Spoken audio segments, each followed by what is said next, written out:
Coming up next on the Jeff Crilley Show, some of the most creative movies are not being made in Hollywood. They're being made right here in the great state of Texas. We'll be talking to a producer and director of an amazing film company next.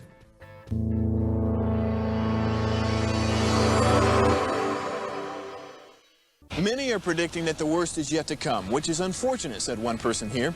Until now, they've enjoyed the reputation of being the nation's icebox. Watched a burglar in his home this morning by webcam. As a journalist of over 25 years, stories are what make my world turn. Reporting live from the Dallas newsroom tonight, Jeff Crilley, Fox 4 News. But in 2008, I took the jump from my familiar life and started a PR firm from my home. We're talking about anyone with a camcorder like the one I'm using becomes a television network. We started slowly growing the company, and we now have over 100 clients, and we've branched into the world of live digital broadcasting. I now own 8 different TV studios and have a huge team, and the stories that I now get to share are sometimes the most important of my life.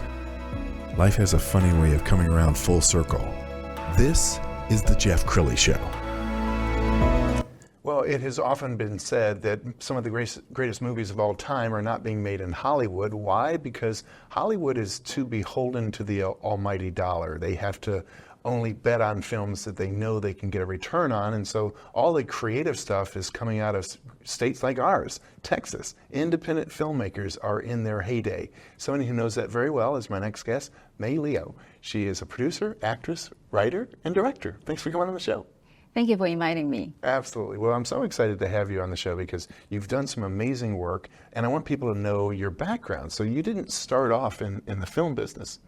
You started off in finance? Yes. I was an investment banker at a public security company when I was working in Hong Kong, and I was the producer of 7 movies. Okay. So, but you're like the finance person, so you're not in front of the camera, you're not writing or directing. No. Yeah, I started financing movies with Hollywood big budget movies. That was Escape Plan 2, and another one is The Revenant. That time they were trying to look for the Chinese partners and distribution partners. Sure. And also bring the Chinese cast to their movies. And I helped to negotiate the deals and communicate with the team. And that's how I gained the experience of being involved with the movie. Yes, but it takes a lot of courage to go from that life that you knew, which was comfortable. You knew how to raise money for films, but stepping out there and actually acting and directing and producing, that takes a lot of courage. Yeah. Tell me about that transition. Well, after I produced the 7 movies, I decided to see my ability, whether I wanted to whether I'm able to direct a movie, because the movie that I've financed is not exactly what I like to do. Yeah. You know, I always got my own thoughts, and the movie has always been my passion. So right before COVID, when I moved to the U.S., and I see a lot of things going on, especially during the COVID. There's a people, you know, that has a very miserable life. So that just kind of inspired me. As a filmmaker, I wanted to do something about it. Yes. And then one day I got in a dream and dreamed this. That's how I get the inspiration for doing my first directing movie, cool. Lost in 24. Nice, yeah. Nice. Okay, we're going to hear much more about that in a minute. I want to scroll down your IMDb page because I was very impressed that you know your career. You've done a lot, and you look like a very young woman. So as you look at your body of work, are you impressed with what you've accomplished in your short life? Yeah. Absolutely. Yeah, absolutely. So let's talk a little bit about your latest film, because we're going to show a trailer in a minute, but I want to set the stage for what they're about to see. Blooming Sisters is the movie.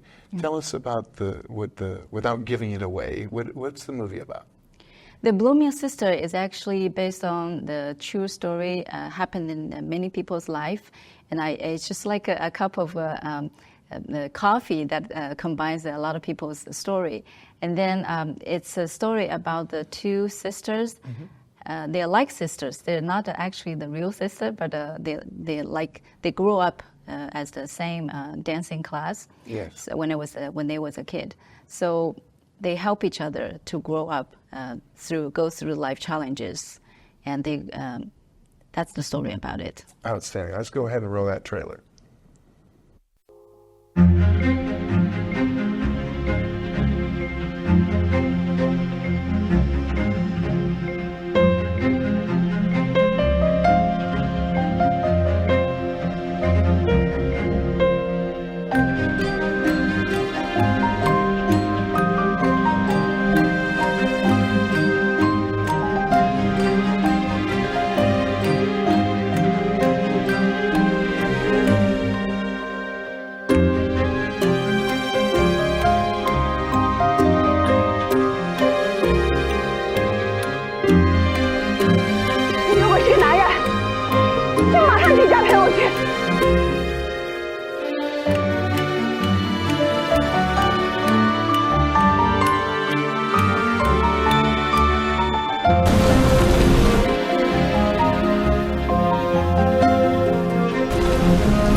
$5 million.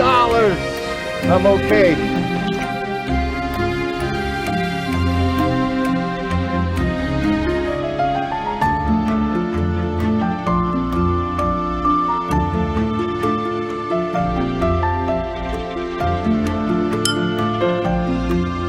That is one mysterious woman.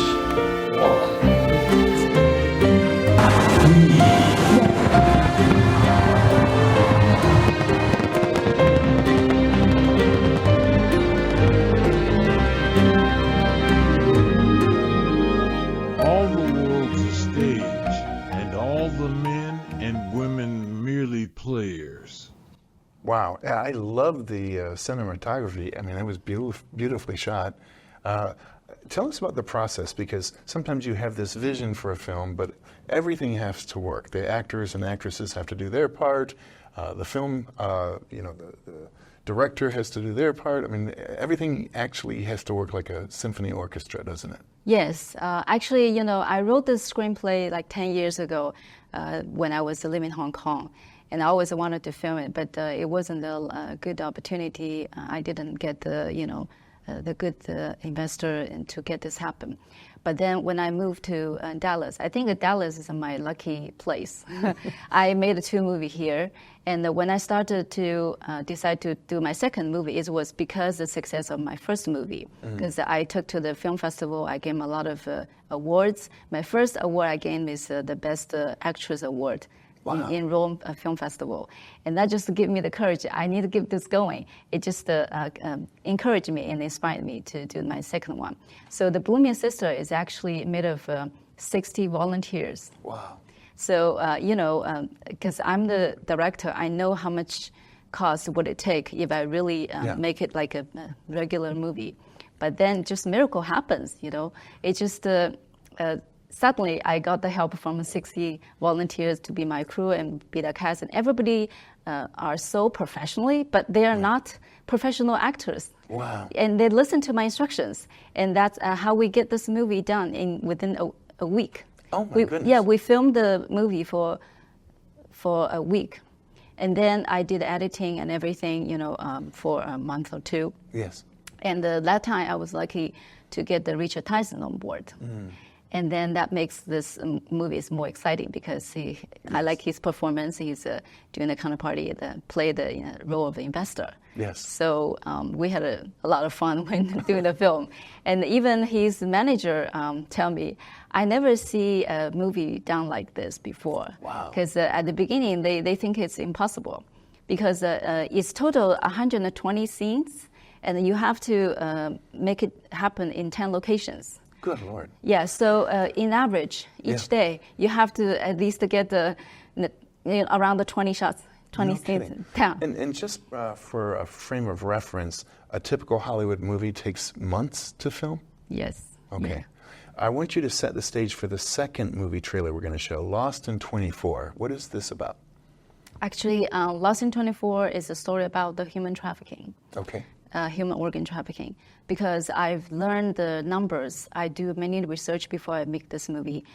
I've learned that there are 8 million people that are disappear every year. Wow. So that's a big number.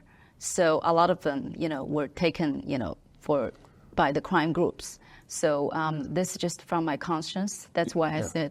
And when you say organ, you're talking about like they're kidnapping people to use their body parts? Yeah, there are some crime things going on. Wow. So it's horrible. It's a disaster of a human being. So that's why I decided to discover these issues because I think we need to raise the awareness, just to let people know, to be aware. Sure. Because, there's some crime things happen even at the schools. Oh, gosh. So the kids, they've been taken and then they disappeared when they got out of the house. They've been kidnapping. I don't know what's happened to them. Yes. But a lot of lost numbers that you see in the studies. So that's why I decided to make this movie. Sure. Yeah. Okay, let's go ahead and roll that trailer.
Wow. Man, I'm blown away. I had no idea that this was going on. Were most people shocked when they watched the movie? Were they too surprised that this was happening? Yes. A lot of people, they never heard about it. They never experienced that kind of life. So that's why I think it's necessary for me to make this movie, just to contribute to those lost lives that are suffered from those human trafficking. Yes. And how long did it take you to film this one? This one was initially set for a short film, but when I shoot it, I decided to make it the feature film. So I extended to be 16 minutes. So it took me 3 days filming. That's amazing. Yeah, because of the budget, I have a limited budget, so I have to get it done within a limited time. So that's why I made the full filming schedule. The one thing that I benefit from doing the investment banker job is I'm very good at doing planning. Yes. So I can make the time more efficiently. As long as people listen to me, Yes. so I can get my work done. Well, I am so impressed. And this one won awards as well. Yes, I take it to the Rome Film Festival, the Hollywood Film Festival, and also Milan, London, New York. Yeah, it's total 8 awards. Oh my goodness, congratulations. Thank you. You're on a winning streak. Okay, you also have a very popular podcast. I love the name, May We Talk, playing off of your name. Tell us about the kinds of people you like to have on your show. Yeah, May We Talk Show is my talk show podcast. I do it on every Friday. So I interview artists, just to promote artists and also philanthropists who did contributions to the societies. Outstanding. And do you like being an interviewer? Is it kind of fun? Yeah, it's actually, you ask a question, it's also like communications because we do communication every day. I'd rather put in the show just to share this experience with the public. Sure. I think people, when people watch it, they will always learn something from it. Outstanding. You also have an amazing nonprofit. We're going to put it on the screen so you can see this. Tell us about Superstar Art Foundation. Superstar Art Foundation is a nonprofit organization that's a 501c3 regulated. It's registered in Texas. Our mission is to help artists' dreams.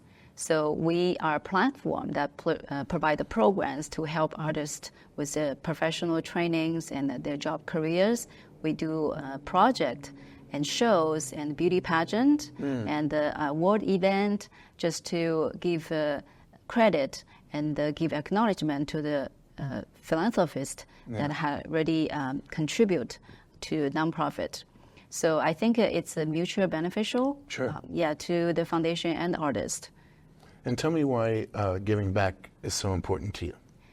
I think as an artist, you have your dream. When you get the art project done, you basically create your own influence to the society. Take movie, for instance.